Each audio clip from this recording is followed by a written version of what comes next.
Alrighty, what's up everybody? Peter Joseph here for another video right here on the official YouTube wrestling channel of yours truly, Peter fucking Joseph. I changed the name this time. I changed it back. Well, I didn't really change it back, but I changed it to what it used to be, Peter effing Gilmore, but now I changed it to Peter effing Joseph. So it sounds cool. So welcome to not the new look, but welcome to the Peter fucking Joseph channel, youtube.com/Peter Joseph. Thank you for watching. Make sure you like the video and subscribe right now to this channel and my other channels down there, you know where, in the description box below. And as always, friend me on Facebook, follow me on Twitter and Instagram. If you're real, if you're not, you seriously need some help. Seriously. I know a lot of you people, you love to go on my social media pages and you can't even go on because you're not friends with me, so too bad for you. But if you're a real life person and not a schmuck on YouTube, then friend me on Facebook and follow me on Twitter and Instagram. Share the video all over the internet. Most importantly, tap and slap that bell. Turn on all notifications so you don't miss a goddamn thing. And that's pretty much it. This is your first time watching. Welcome to the party, pal. It's gonna be a bumpy ride. And if you don't like it, get the fuck out. That's pretty much it. Like, share, subscribe. All that good shit. And if you don't like it, you still viewed it. Even if you did download it, it's still a view because you watched it anyway. You don't have to watch it on YouTube, but you download it, you still watched. So you can say, I don't watch your videos, I only download it. Yeah, you still watch it, dumbass. No blame. But I digress on that. Alright, ladies and gentlemen, it is Labor Day 2023. We've hit it, ladies and gentlemen. We are at the unofficial end of summer. The summer is over. I am in command. No, I'm not in command, but, I just like saying that because it's from a great Twisted Sister video. I mean, come on. Twisted Sister. And all that good stuff. But the summer is over, ladies and gentlemen. Hopefully you had a great summer. My summer wasn't the best, but I made the most of it. Did go on vacation, finally, for 2 weeks back in July. And, summer was up and down, but still, I got through it.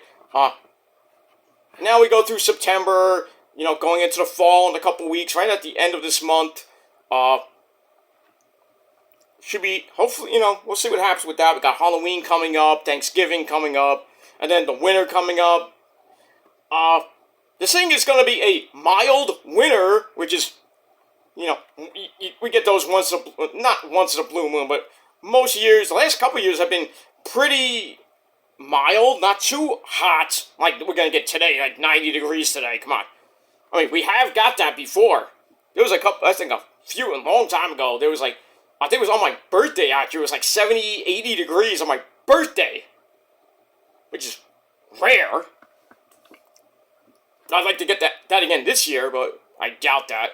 But they are saying a mild winter, and, it'll still be snowy, traditional winter here in New York. New York! And, maybe we'll get some snow, hopefully not like a blizzard or anything. I doubt we'll get like a big snowstorm, like 12 to 20 inches. My back is already shattered from all the snow and all the heavy lifting I gotta do with the misses. Shut up! But it is what it is. It is what it is. I get more than you. But yeah, so not really looking forward to the winter. Besides the greatest month in the world and the greatest day in the world, which is my birthday, and there are a lot of people's birthdays that I know. But we'll see what happens. We got the fall, we got the winter coming up, the end of 2023. Just about a little over 100 and change days away. So we'll get through it, and hopefully the rest of the second half of the year, will be good for you, good for me, and good for everybody else. But for certain people, I hope not. But I digress on that. Alright, I want to get this done really quickly because I gotta go out. I'm gonna have a late barbecue with some friends and family, so I'm gonna do that. And that's pretty much it. So, enough about that bull funky. It's time, ladies and gentlemen, for your late and out-of-date AEW All Out review. Alright, so All Out last night from Chicago, Illinois, at the United Center. I came into this pay-per-view, the card didn't look that great. Mostly Ring of Honor matches, so it felt like Ring of Honor All Out instead of AEW All Out. The whole thing with CM Punk, the whole CM Punk thing through this weekend, which still going on. We still don't know when Phil is going to respond to all this. But, Tony Khan, man, on his, at the media scrum, didn't want to talk about Phil, obviously. He still fears for his life. Yeah, CM Punk's gonna really kick your ass, I mean, seriously. Come on. Anyway, so Tony Khan didn't want to talk about that. He did talk about Jungle Man Jack Perry, Jungle Boy, Jack Perry did talk about him and said that he's still suspended indefinitely, so he may or may not get fired in the next coming days, coming weeks, we'll see. But if he doesn't get fired, he got off scot-free. He started it, but I think it was all part of a plan, because, he's friends with the Bucks and Kenny. They wanted to get him out of here, so get him out. Let's formulate a plan. It worked. Phil's gone. Goodbye. So he's suspended indefinitely. And that's pretty much it. He didn't really give any more details about that. Obviously, he doesn't want to talk about the Phil Brooks anymore. I don't think he should until the right time. The only thing we know that was supposed to be a closed door meeting with the Bucks and Kenny, and I think maybe a few other people and Punk, but that got nixed at the last minute. And then Punk's like, well, I guess I'll never bury the hatchet with these guys. And then just does what he always does and becomes an egomaniac. Even though Jack Perry, kind of started it, with the whole, real glass, you want to cry me a river? And then Punk just being a bitch, says, you got a problem with me? And then he started with Jack Perry, had to get separated by Samoa Joe. And Tony Khan almost had, monitors fall on his freaking lap and everything. And then there was another story where there was another altercation. I don't know if that's around the same time or afterwards, or before, that Punk lunged at Tony Khan. Thankfully, I don't, maybe people were in there, in the room, I don't know. But, I think Tony Khan did the right thing. Get rid of the cancer, get rid of the problems, get him out, let him do whatever the hell he's gonna do now. I don't give two shits. But, all in all, I think, just move on with your life, and that's pretty much it. And like I said, this pay-per-view, I didn't expect a lot, but holy crap, this was a pretty damn good pay-per-view. Better than I expected, a lot of people expected, and I thought all the matches came off pretty damn well. That's, the women's match, not to say anything bad about the women, because I love all the women there in AEW. But, they're always a cool-down match, even though it was a pretty decent match with Statlander and Ruby Soho, It was a decent match, but I think we all know the outcome. But that's that. But all in all, it was a pretty good pay-per-view. and really opened a lot of people's eyes, and was better than expected. A great 2 weeks for AEW. You know, Nick Khan said like I think 100,000 people at both events, or around 90 to 100,000. Say that. Even though because they had about 10,000 last night at the United Center, but $1 million gate, or a little over millions of dollars of gate merchandise sales and all that stuff. So they did pretty damn good for those 2 weeks, and they're gonna do it again next year. And we'll see what happens with that. But now we are on the road to, well, AEW's new pay-per-view, and it's called Wrestle Dream. And it's going to happen October the 1st, which is under 4 weeks away, under a month away from now, in Seattle, Washington. It's going to be a tribute to the late, great Antonio Inoki, and from what Tony Khan said at the Scrum last night, that a lot of New Japan stars are going to be there. So Okada, Tanahashi will probably be there. Maybe Sonata. Maybe Naito. You know, the stars you all know and love, and maybe some new ones. Who knows? But that should be good. So, well, you call it Wrestle Dream. I call it Forbidden Door 2 Part 2. Not even 2. 2.1, I guess. Or 2-1, and you'd be like Final Fantasy 13-2, -3. Don't start with that. Those games are horrible. 13 is but 13-2, not so good, Al. 13-2 felt like Star Ocean to me. The game Star Ocean, there's been so many games of Star Ocean. That's a good game. That series is great. Not like Final Fantasy, but that series is great. Like Arc the Lad 1 and 2. They should make a third one, but I guess they'll never make that. That's a Final Fantasy, Dragon Quest, Dragon Warrior type series. Kinda has elements of Dragon Ball in it. Dragon Ball Z, I should say. Because they have a guy that looks like fucking Future Trunks in it. You know, Vegeta's not even happy. Why is my son in that game? I am the Prince of all Saiyans. I should be in the game. Well, you're not, Vegeta. But I should. I know. But you're in that game, you know, the Dragon Ball games. Even though they're not named after you, because they're named after Kakarot. Fuck Kakarot. Fuck Goku. For that matter, fuck his two sons, too. Gohan and Goten. We all know the real star of Dragon Ball. Well, not with Dragon Ball. Dragon Ball Z is Vegeta. I mean, come on. If you hate Vegeta, fuck you, dude. Fuck you. Vegeta will hit you with a Final Flash.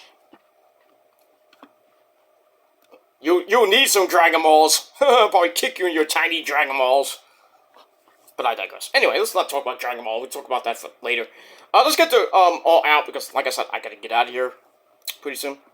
Anyway, so we're from Chicago at the United Center, and our commentary team of the man behind the mask, Excalibur, the great Nigel McGuinness, Tony Baloney was there, good old JR, Jim Ross, Kevin Kelly, I think Taz was there, like, you know, all the guys, except for Ian Rick, boring. And, the Pasta, Caprice Coleman. So we had that. You know, Bobby Cruz was there.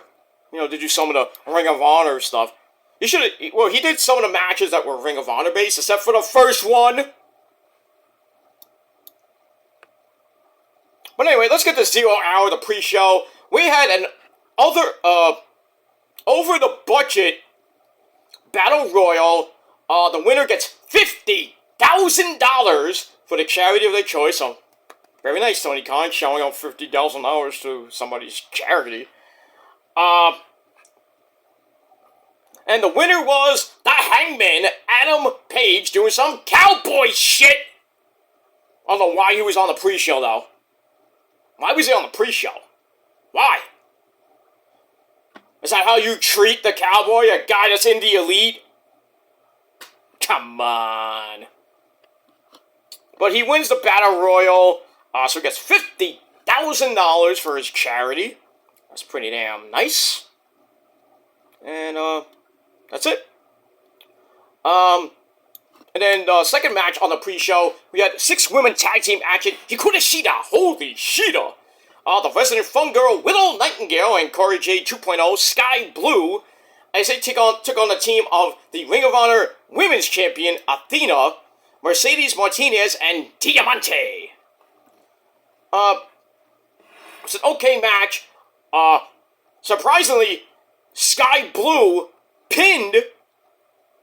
Oh, I should say surprisingly, she pinned Mercedes Martinez. So in turn, not technically, but just a little asterisk, Athena picked up her first loss in Ring of Honor, but she's still your reigning, defending, undefeated Ring of Honor Women's Champion, and still thinking they're gonna do something with Billie Starkz. They were supposed to do it at last night, but Billie Starkz is still injured. She's not cleared, so we'll have to wait and see when that match happens. It'll probably be on Ring of Honor TV or whenever the next Ring of Honor pay-per-view is. So I don't know if they're going to have one between now and December, which is Final Battle. It better be in New York, Tony Khan. Just saying. Alright, so Sky Blue hits the Code Blue on Mercedes Martinez. They get the win for her team. That's that. Then the main event of the pre-show, we had, for the Trios Championship, we had The Acclaimed, Max Caster and Anthony Bowens, and Daddy Ass, Billy Gunn. By the way, ladies, just remember, every time, scissor me, mommy ass! That's pretty much it. They took on, well, the team of J-E-double-T, Jeff Jarrett, Satnam Singh, and Black Machismo. Ooh, yeah! Jay Lethal. Along with, Sanjay Dutt, the original player from the Himalaya, and Karen Jarrett. And also, the Acclaimed had the legend himself, Rodzilla, Dennis Rodman, at ringside. Wasn't a great match. Karen Jarrett tried to get involved, but then Aubrey Edwards kicked her ass to the freaking curb. He's like, get out of here, bitch! Kicked her off the apron. And then after she tried to bring in a guitar, but then Aubrey kicked her to the floor. And then Daddy Ass hits Satnam Singh low. Godzilla comes in. Bam! Guitar shot to Satnam Singh's stupid fucking head. And then Jay Lethal, poor Jay Lethal, gets the famouser. And then they hit the Arrival into the mic drop. 1, 2, 3. The Acclaimed and Daddy Ass retain the Trios Championship, their second defense. And that's pretty much it. So, that is it for 0 Hour. And it was pretty decent. Great to see Rodzilla back in Chicago, where he's a legend, almost as, not a bigger legend, he was a legend, but not as big as, the GOAT, Michael Jordan. Michael Jordan, I think how Daniel Bryan said, oh, what do you think about, somebody asked him about, I think he was talking about, Chicago being, his first time he's ever been in the United Center. Damn, WWE always went to the United Center, you weren't there? Okay. Then he talks about the 1996 NBA Finals. He said the Supersonics got robbed. Bullshit! Bullshit! And then saying Sean Kemp owned Dennis Rodman. Bullshit! Bullshit!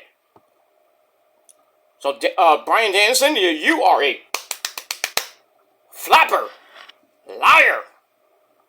You're just mad because Jordan, kicked the Supersonics' ass. That whole series. I think it ended in, how many games was that? 6? I know the Utah Jazz series, was in, they won 6 games, and the ever-popular Michael Jordan flu game. I miss those times when the Bulls were just a dynasty.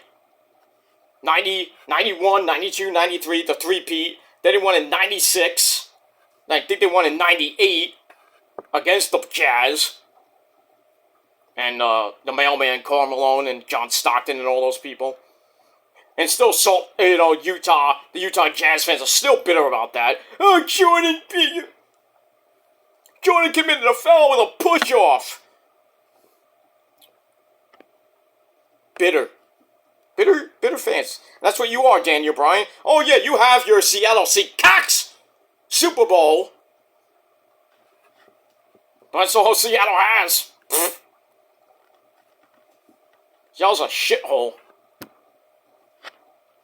I've never been there, but, the only reason I would go to Seattle, besides the Space Needle, is to visit, Kurt Cobain's house. That's it. And I have to bring a poncho because it rains, like, every fucking day there. It feels like the Amazon rainforest. And I would just go to Seattle with my Niners gear on. I don't give a shit. I wouldn't give a fuck. I would go to a Seattle Seahawks game in my Niner gear. I don't give a shit. I would get yelled at. I'm like, oh, yeah, one Super Bowl. We have 5. 5. Going on 6 this year. 1 measly freaking Super Bowl. 1.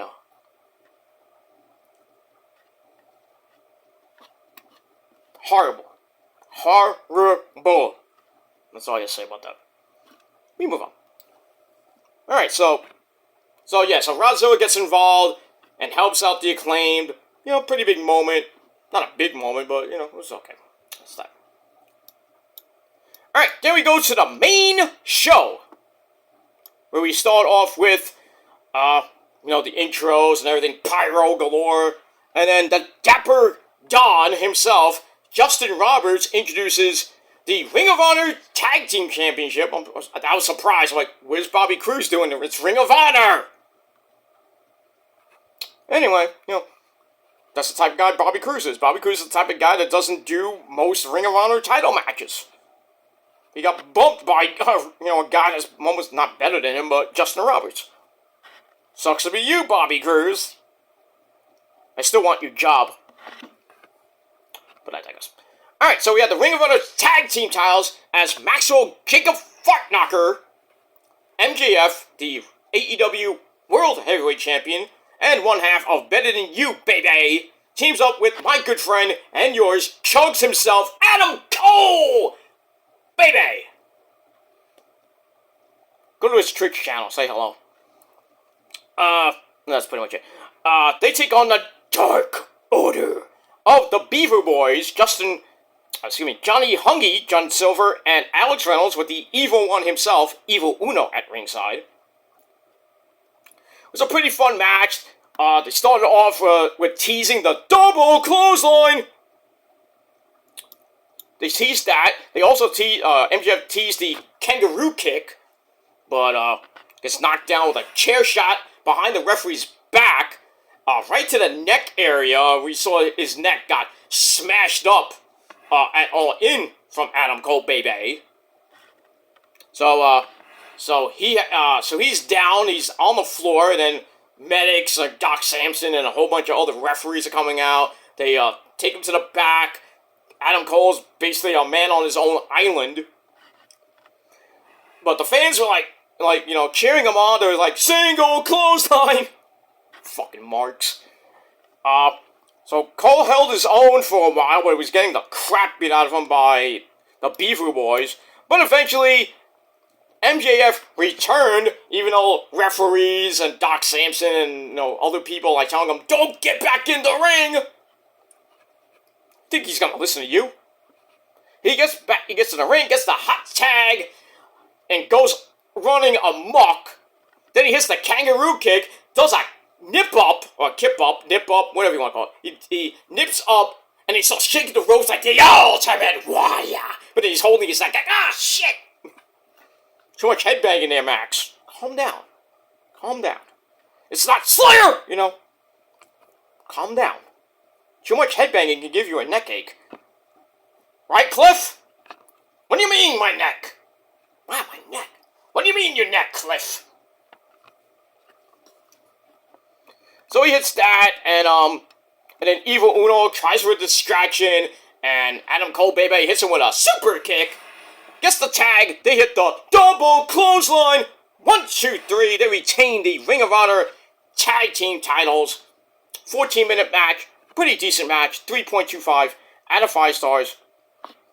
That's it. They stay friends. They're happy. Everybody's happy.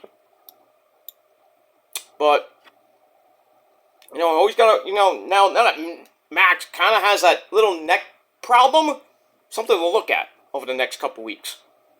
That's that. Anyway, so as they leave, as MJF is being helped to back by Adam Cole, baby, we hear the music of Samoa Joe, the Ring of Honor TV champion, coming out for his match against Shane Taylor, and basically kind of recreates it, when MJF was a security guard, and then Joe just pushed him out of the way, so they kind of recreated that, and Adam Cole's like, don't go back to the ring, don't go in the ring, don't go in the ring, calm down, let's go to the back, we'll have some beer, or whatever. But MJF's like, well, fuck you! So it's bolted to the ring, have a big, humongous, freaking brawl, and referees and security has to come out. Adam Cole has to basically pry his partner from basically getting killed by Samoa Joe, and Joe's like, sitting on top rope, So, there may be, something with that coming up, maybe Joe and MJF for the actual AEW World Heavyweight Championship. Maybe Joe's in the tournament coming up this Wednesday. Maybe foreshadowing for either the finals or Joe wins the tournament and faces MJF at Grand Slam in New York City.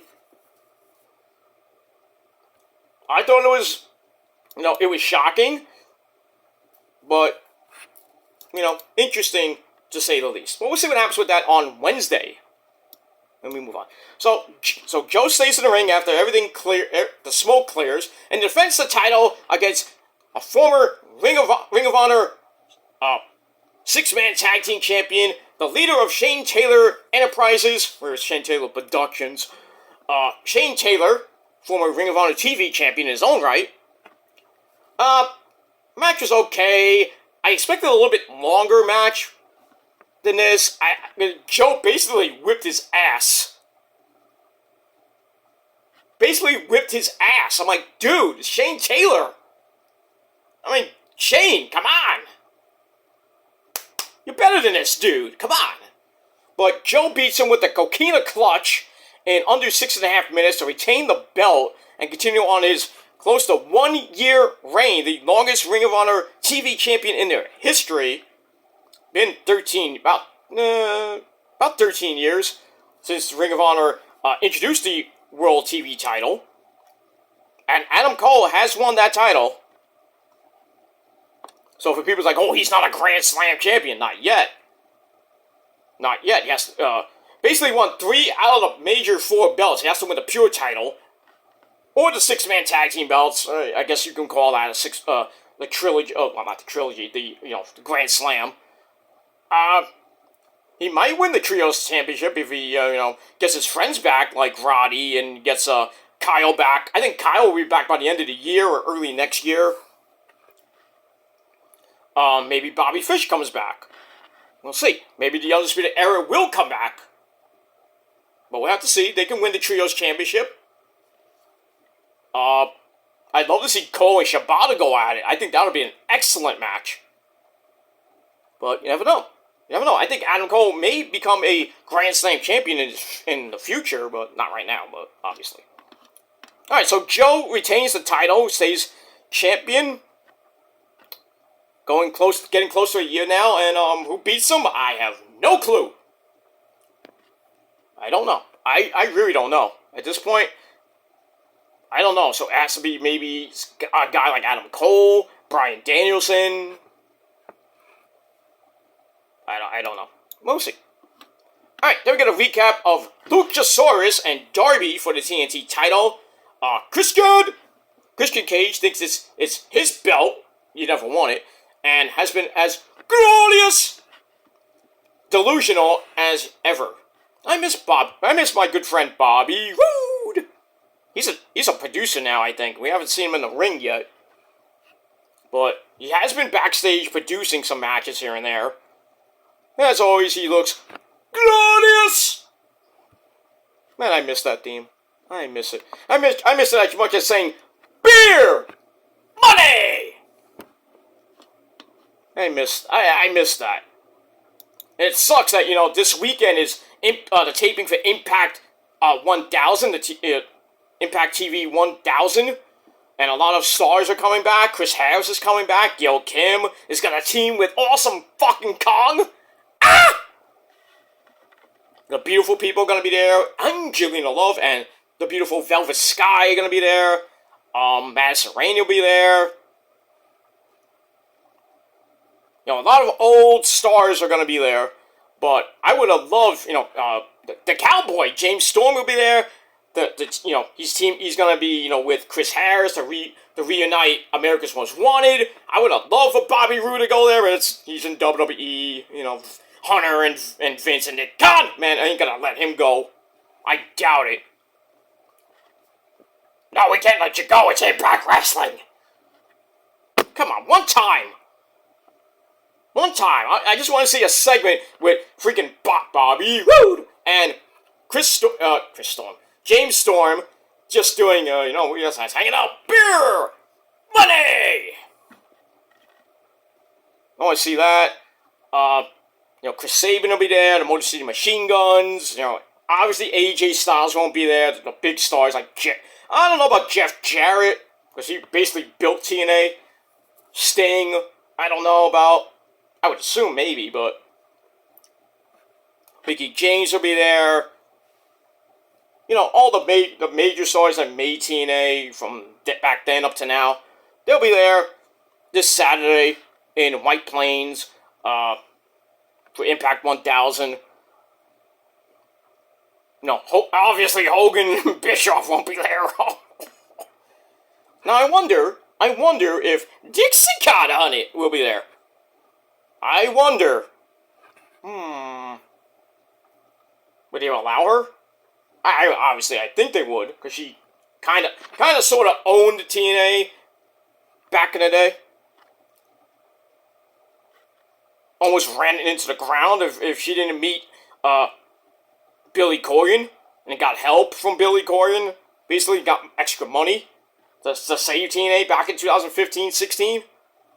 And Billy Corgan, lucky enough for Billy Corgan, he found Anthem Sports. Now Anthem Sports has been basically funding Impact, and Impact's been doing pretty damn decent.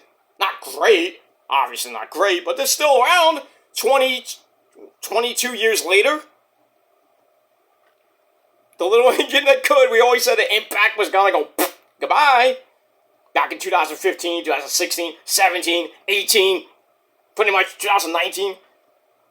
They're still around. They're still doing good things. They got a lot of good stars now. Some old oldies with goodie stars are still there. That came back, I should say. They're growing new stars like Steve Macklin, Josh Alexander. Oh, come on now. PCO. I mean, that freak of nature PCO. Oh, God. Bully Gray's back. He's going to reunite with Brother Devon, the Dudley Boys. That's going to be pretty damn nice. Motor City Machine Guns, like I said, will be there. A lot of stars from the past and present of Impact Wrestling are going to be there this Saturday for the tapings for Impact 1000. And I may or may not actually review that. If you want me to, I will.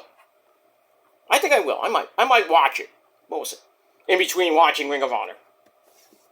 But we got that. Alright, enough about Impact Wrestling. And Christian and all that stuff. Maybe Christian appears there too. What was it? Anyway, so we get to match number 3 for the TNT title. Luchasaurus against Darby Allin. How you doing? I come from Seattle.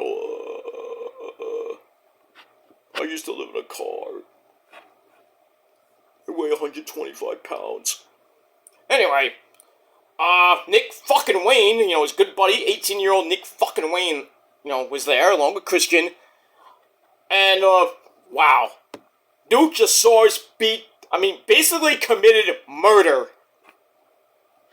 He beat the living crap out of Darby Allin. Darby busted wide open. Luchasaurus basically beat him from pillar to post. Darby did get a few moves in. Tries to load up the coffin drop. But Christian blasts Nick Wayne I think it was in the back with a chair on the outside. He's basically daring him. It's like, I'm gonna hit the concerto on him. You don't stop. So Darby was like kind of confused, and then Luchasaurus hits a pair of tombstone pile drivers, and then a clothesline to the back of the head, the Northern Lariat, whatever you want to call it. 1, 2, 3. Luchasaurus picks up the victory. I was hoping Darby would pick up the victory to become a 3-time champ. Obviously, he will not. So Luchasaurus picks up the victory, and the match I gave 3 out of 5 stars. Oh, by the way, the first match I gave 3.25 out of 5 stars. Joe and Shane Taylor, I gave 3 out of 5 stars. This match, 3 out of 5 stars. After the match, Christian grabs a chair, loads up the concerto. So basically a pretty unconscious, almost dead Darby, as Nick Wayne was saying, trying to get to his best friend. And then, like, everybody, and even the chairman of the board, Sean, I can't even say his name, Sean Spears comes out to make the save. Because they were about to legit kill Darby. But, yeah, Darby got fucked up. They were checking his neck, maybe he had a stinger, but he was able to move around after the end, so that's good. But he got his ass kicked. It's not the whole night, it was like 4 matches where everybody was like busted wide open and felt like a murder scene. God damn. Holy shit. But yeah, we got that. And we move on. Alright, match number 4. Big, beefy men slapping meat in this match. We got Powerhouse Will Hobbs taking on Mito. Mito smash CJ Petty, pussy. Yeah. Oh man, this was a great match. Like I said, big, beefy men slapping the crap out of each other in this match. Lots of near falls. Like Miro trying for game over, gets broken up. Hobbs grabs that spine buster for a near fall. Tries for his own version of game over, but Miro fought to his feet, hits his version of the spine buster. Then he grabs the game over, camel clutch, fucked him in the ass and make him humble. And Hobbs basically passed out, and Miro gets the win. Match was great, 3.5 out of 5 stars, 15-minute match. That was that. After the match, they shake hands, they hug a little bit, and then Hobbs with the heinous act jumps Miro from behind. He's ready to he was choking him, like almost to death. And then we see some weird thing on the Tron that said hot and flexible. I'm like, okay, who's coming out now? I'm like, is it Lana? Can it be? Could it be? Yes, it is. CJ Perry, otherwise known as Lana, she comes out and man, she was smoking hot. Fans were like, holy shit! And freaking Nigel's like, it's the Redeemer's wife! She comes out looking great. She takes off her shoes and her feet all dirty. I'm like, oh, come on now. She gets in the ring and hits Hobbs in the back with a chair, which really didn't do nothing. And then Hobbs is kind of like staring down Lana. Lana's kind of like looking Hobbs down, probably looking at his dick, Not the first time, right, Lana? Because you were Bobby Lashley's wife. You like that dark meat. But I digress. So she starts backing away, and then Miro hits Hobbs from behind with the chair to chase him off. And then, his wife, CJ Perry's smiling. He's like, look at me. Rusev Clutch! So then, Miro finally sees his wife in the ring. He's like, and he leaves after we all thought that was going to be a hug and kiss or something like that. I don't know. But he leaves the ring and everyone's like, boo! And CJ Perry's like, you don't love me anymore, Rusev? No. You don't want to crush me? So Rusev goes up the ramp, and he's like looking at Lana. He's like, "You're not real. You're not real." She's in the flesh, dude. So we'll see what happens with that. Probably this week on Collision. And that's that. So Miro beats Hobbs. Big beefy men slapping meat match. I enjoyed it. 3.5 out of 5 stars. Alright, match number 4. For the TBS title, we have Chris Statlander taking on Ruby Soho, who came out with the Outcast, the AEW Women's Champion, Saraya Knight, Paige, and the lovely Toni Storm. Well, it's a cool down match.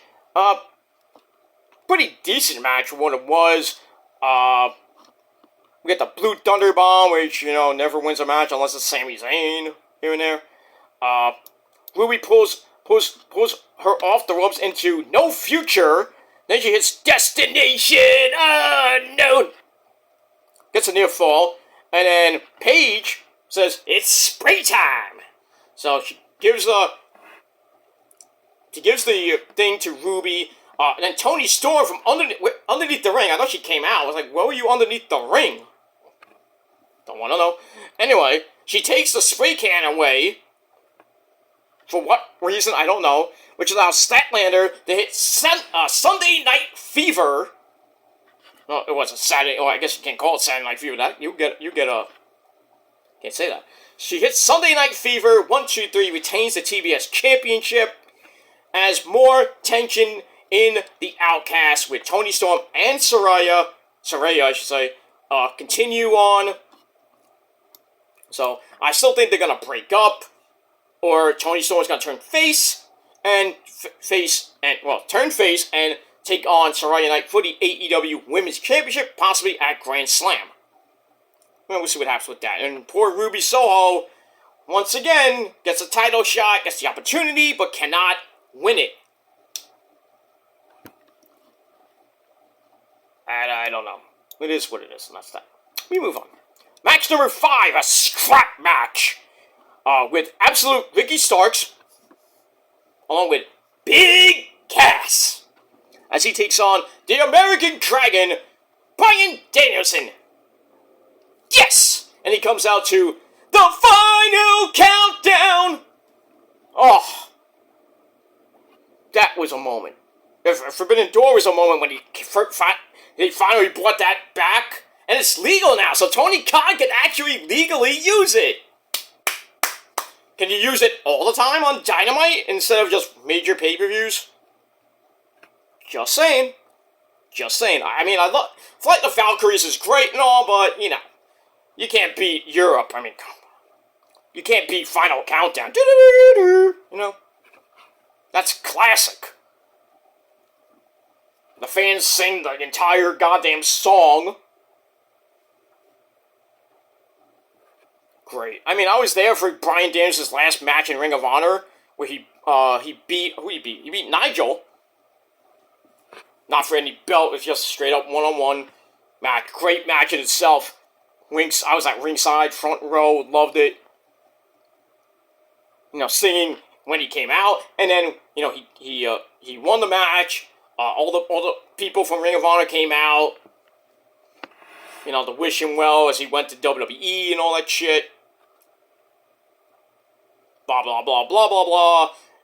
He cuts a big, humongous speech thanking the fans. And then he does his victory lap around, shook his hand, and, not shook his hand, but, slapped his hand, blah, blah, blah. And then, the final countdown started up again. Everybody in the Grand Ballroom in New York City at the Hammerstein Ballroom were going completely nuts.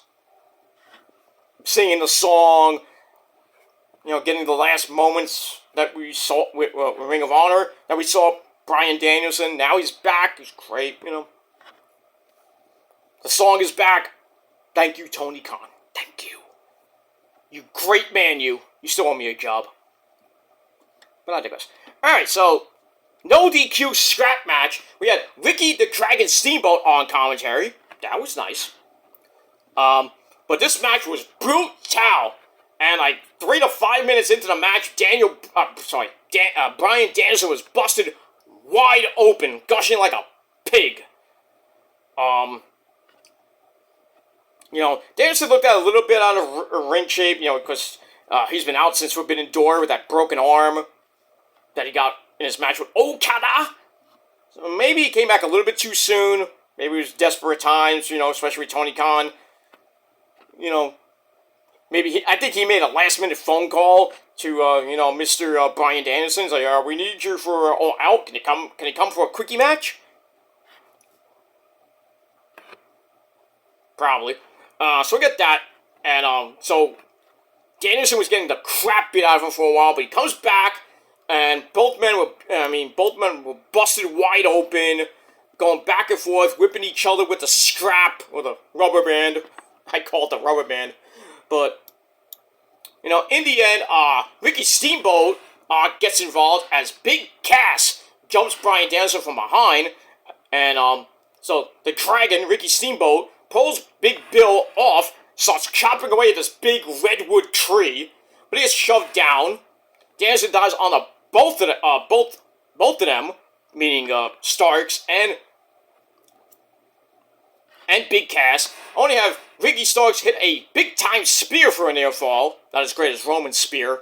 Then the running knee drop by Mr. Bryan Danielson, the knee plus, drops him down, then Danielson with the kicks of doom and the buzzsaw kick, locks into the bell lock with a strap around the neck. Kind of reminded me of his match with Bray Wyatt back in the day. But he didn't. I don't think he won that match. I think the Fiend won. Well, the Fiend, Bray Wyatt, God rest his mighty soul. I think Bray Wyatt won that match, I believe. But in any case, Bryan Danielson is your winner. Match was great. 3.5 out of 5 stars. Great match. Then afterwards, Ricky Steamboat holds up his hand, bloody as fuck. Bryan Danielson. They go up the ramp singing "Final Countdown." Great shit. And then at the media scrum, long ass freaking post scrum with Bryan Danielson.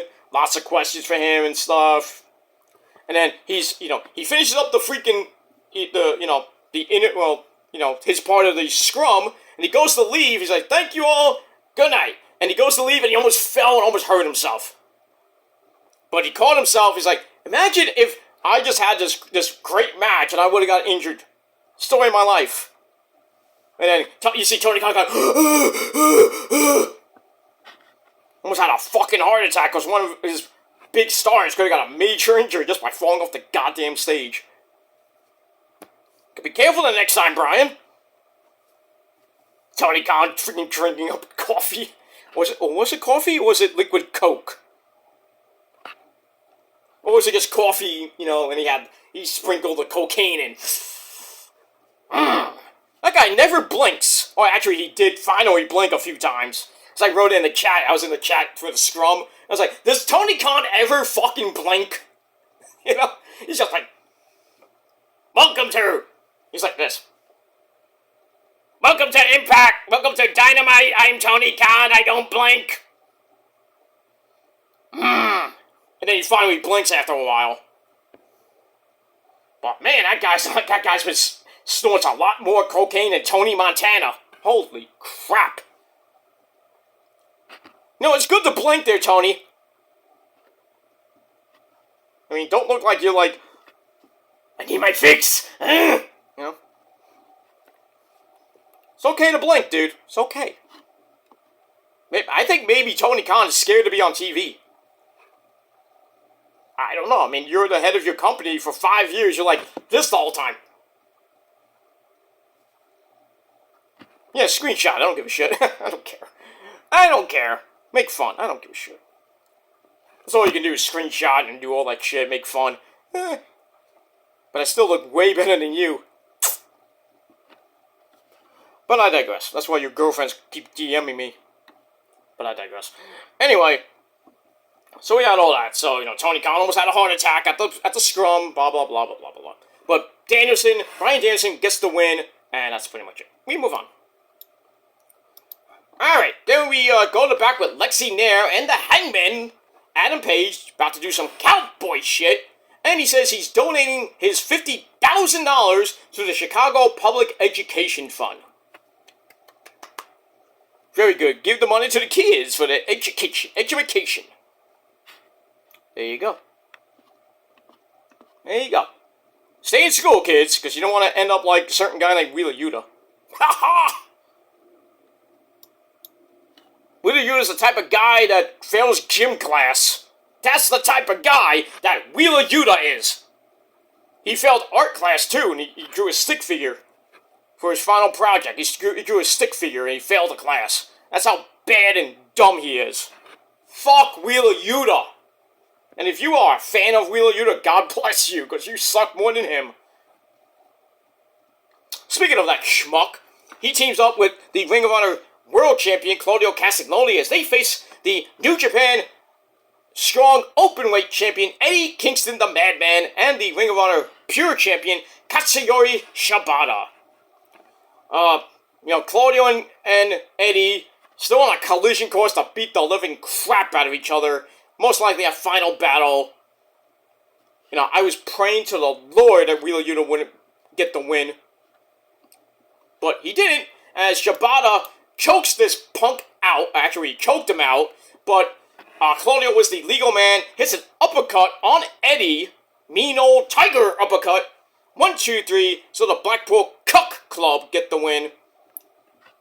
And that's pretty much it. Match itself, a little bit of a cool down from the scrap match, so I give that 2.5 out of 5 stars. And that's it. Move on. Alright, then we go to Kenny by God Omega. Bang! Taking on the Japanese sensation Kensuke Takeshita. Don Callis, as always, at ringside. It starts off with Takeshita dropping Kenny on his head. Ow! With a belly-to-back suplex, but Kenny comes back, hits a regal roll on the floor into a moonsault off the barricade, so he kind of hit, "You can't escape," off the barricade. So that was pretty nice. They go back and forth. Whoops, I went way past my notes. Sorry about that. But anyway, they go back and forth. Kenny tries for a super one-winged angel off the top, but gets blocked. Takeshita hits a super blue thunder bomb for 2.999999995.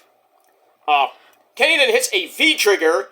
Then Takeshita finds the screwdriver, but that gets taken away by the referee. So Takeshita hits a running knee for a near fall. Then he hits another one, basically knocked Kenny for a loop.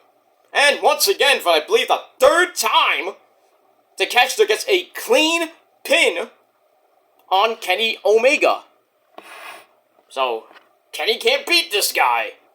So, as we saw in the next match, the Elite are having a real tough time with basically Bullet Club Gold and Takeshita. They can't win. They can't buy a win at their pay-per-views they made famous. Sad. We get that, but match with Takeshita and Kenny was pretty good. 3.25 out of 5 stars for that. And then we get to Bullet Club Gold versus the AEW Tag Team Champions, the Revival, FTR. Fuck the Revival, as they team up with the Young Bucks. Matt and Nick Jackson, can they coexist? Well, they kind of did for a while. Back and forth they went. But in the end, we had a top rope into a 454 near fall as Colton makes a save. I forgot who even hit. I think Matt hit that. Then FTR hits the Shatter Machine on Juice Robinson. Then we get some super kicks galore. Super kick party! Which sets up the BTE trigger. By the way, Brandon Cutler, you are a maniac, dude. Gets all that footage. I don't know how late you stay up editing that, but you get it up at 12 noon the next day. I hate you, but you get those BTE episodes up quick. I want to know what software you have, what editing software you have to get it up that quick. Because I imagine it takes, the pay-per-view ends at 11, what time did it end? Like 11 p.m. Central Time. So they didn't do the scrum, obviously, so they probably went out to dinner, late night dinner. They go back to the hotel. Brandon gets his camera, or cameras, uploads it to his computer, puts on the editing software, takes out things he doesn't need, and just mashes it all up, and then boom! Puts it on YouTube, and he puts it up maybe 12, well, I would say 1, maybe 2 o'clock in the morning, maybe he gets all the footage and everything edited up, and then uploads it to YouTube, has to save it, which may take maybe an hour or two, depending on, the file, and then he has to upload it to YouTube, which might take a while, rendering and uploading and processing, so that takes about, I think it was 20, maybe 30 minutes, 15 to 30 minutes max for an episode of BTE. But damn, he gets it up pretty quick because it comes on right at 12 o'clock every Monday. Well, almost every Monday, because sometimes they miss a couple episodes here and there, because for obvious reasons. But damn, Brandon Cutler, he got out right away the next day, last Monday. Then he got today. BTE is up right now. Go watch it. I have to finish watching the last 2, but I'll get to it later. But anyway, so anyway, FTR hits the Shatter Machine, super kicks galore, BTE trigger from Dax Harwood and Matt. Interesting, for a near fall on Jay White, the Switchblade, bleed with the Switchblade. And then Jay White hits the Blade Runner out of nowhere on Cash Clock Wheeler. Austin Gunn, who is the legal man, gets the pin, 1, 2, 3, in under 22 minutes. This match ends, and once again, the Elite lose. What is going on with the Elite? They cannot get a win here. And it is what it is. That's pretty much it. Alright, so I gave that match 3.5 out of 5 stars. And we move on. Then we go to your main event of the evening for the international title. I call it the IC belt. But for the international title, we have the champ, the man himself, freshly squeezed orange juice, that's Orange Cassidy, takes on the #1 contender, Jon Moxley. Came up by himself. Cassidy comes out by himself. Great match. This match was, wow, way better than expected. Moxley just basically kicks the crap out of Cassidy, knocks him off the announcer's table, did not hit any of the announcers, obviously, and then we see Orange Cassidy busted wide open, blood gushing. They go back and forth, they get near the end, Cassidy goes with the lazy kicks of doom. I mean, he is covered in blood, his pants look like he took a mean shit or something. Turns that into some harder kicks. And then Moxley with a King Kong Lariat. As he drops him, Cassidy pops right back up. And then we get another King Kong Lariat by Mox into the Death Rider for a 2.999995. So Mox that's it. It ends. I'm going to hit another Death Rider. He hits that. Boom. 1, 2, 3. We have a new All-International AEW International Champion in Jon Moxley. So the Blackpool Cut Club they have 2 belts. They're the Ring of Honor World Champion, Claudio, and now the International Champion, Jon Moxley. Almost a 20-minute match. Great match itself. 4 out of 5 stars. And Moxley did not even bleed in this match, which is rare. He has matches that he doesn't bleed at all. But I was thinking he would. I mean, as soon as Orange Cassidy was bleeding like a pig, I thought Mox is gonna be busted wide open soon. Obviously, he did not. So we get that. So the Blackpool Cut Club come out to.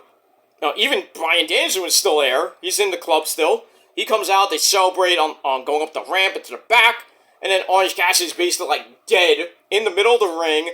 The fans are cheering him on, standing ovation, and then he gets up, gushing blood.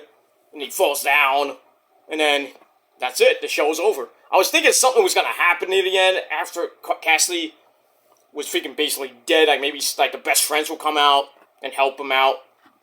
Obviously not. But, great reign by Orange Cassidy. You know, I think it was like 31-0, 30 or 31-0. Long ass fuck reign. It was almost getting close to like 100 and almost 150 days or so. I forget. But he had a pretty good reign. Fighting champion fought every goddamn week, which is pretty damn nice. So you gotta give some credit to Orange Cassidy. The last two promos have been pretty damn good. More serious side to Orange Cassidy instead of I'm not gonna talk much. That was that. So much respect to my good friend, freshly squeezed orange juice, Orange Cassidy. And where he goes from here, we'll see. We'll see what happens with all that on Wednesday night Dynamite this Wednesday. So that ends the show, and it was a pretty damn good show, and I gave it 7.25 out of 10 stars. Let me know what you guys think of the show down below in the comments section. Don't forget to like the video, stick that thumb straight up the wazoo, and tell those people that don't give a shit and think that I'm not successful and all that. Shove that thumb right up their ass too. That's that, and subscribe to my channels down below. If you're real, follow me on social media. Share the video all over the internet. Most importantly, tap the bell so you don't miss another video. Turn on all notifications and all that shit. That's pretty much it. So that's it. I'm out of here. I really have to legit go. So I'm out of here. Thanks for watching. AEW All Out. Pretty good success. All in and all out. Great pay-per-views for AEW.